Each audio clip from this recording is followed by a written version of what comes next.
उसकी मुलाकात थर्ड और जैक से हुई। उसने उनसे पूछा कि होप कहाँ है। कबाड़खाने में चेक करने की बात की थी, क्या कोई उनकी मदद कर सकता है, लेकिन वहां पर उस कबाड़खाने का मालिक मरा हुआ मिला। तभी रे थर्ड और जैक के साथ जंक यार्ड पहुंच गया और वहां उस सड़ी हुई लाश को देखकर बेचारी एबी बहुत ज्यादा डर गई। एबी ने घबराकर कहा कि वो घर वापस जाना चाहती है, पर उसके पिता ने उसे जैसे तैसे समझाकर अपने साथ चलने को कहा। अब रे को लोगों की चिंता हो रही थी, इसीलिए वह तुरंत अपनी गाड़ी में बैठाकर कैफे की ओर निकला। उसे शक हो रहा था कि जरूर कुछ न कुछ गड़बड़ है। उधर कैफे के बाहर भूतिया ट्रक लगातार कैफे के पार्किंग में चक्कर काट रहा था।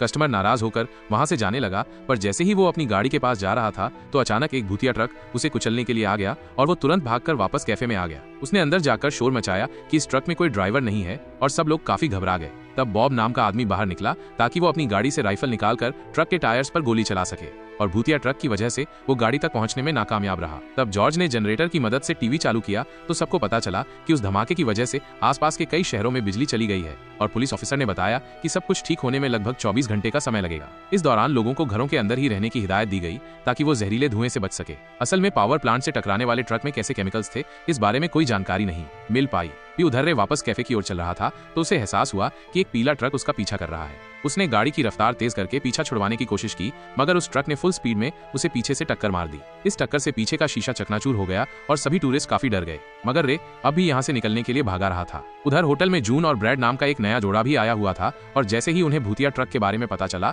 तो वे वहां से निकलने की सोचने लगे। इधर बॉब अपनी गाड़ी से राइफल नहीं ला पाया और वो वापस कैफे में आ गया। तब जॉर्ज ने पुलिस को फोन करने की कोशिश की, मगर फोन में सिग्नल ही नहीं था। इधर जून और ब्रैड अपना सामान बांधकर अपनी गाड़ी की ओर भाग रहे थे तो भूतिया ट्रक उनके पीछे पड़ गया। तब उन दोनों को गैराज में छिपकर अपनी जान बचानी पड़ी। उसी पल थर्ड कैफे में पहुंचा और उसने गाड़ी में मौजूद अपने साथियों को तुरंत कैफे की ओर बढ़ने को कहा, वरना ट्रक उन्हें भी कुचलकर मार डालेंगे। आखिरकार वो जैसे तैसे कैफे में घुसे। जैक ने कहा कि ये ट्रक ऐसी जादुई ऊर्जा से चल रहे हैं जिस वजह से उनके अंदर दिमाग और भावनाएं पैदा हो गई हैं। लेकिन पूरी बात सुनने के बाद भी बॉब और पीट को उसकी बातों में दम नहीं लगा, क्योंकि उनका मानना था कि इस सब के पीछे सरकार के किसी बड़े एक्सपेरिमेंट का हाथ है। पर तब थर्ड ने कहा कि इसमें सरकार का कोई हाथ नहीं है, असल में मैं ये यूएस एयरफोर्स का हिस्सा रह चुका था। ये सुनकर बॉब और पीट का शक और बढ़ गया, क्योंकि उन्होंने हिसाब लगाया कि जब से ये आदमी हमारे शहर में आया है तब से भूतिया ट्रक ने लोगों को मारना शुरू कर दिया है।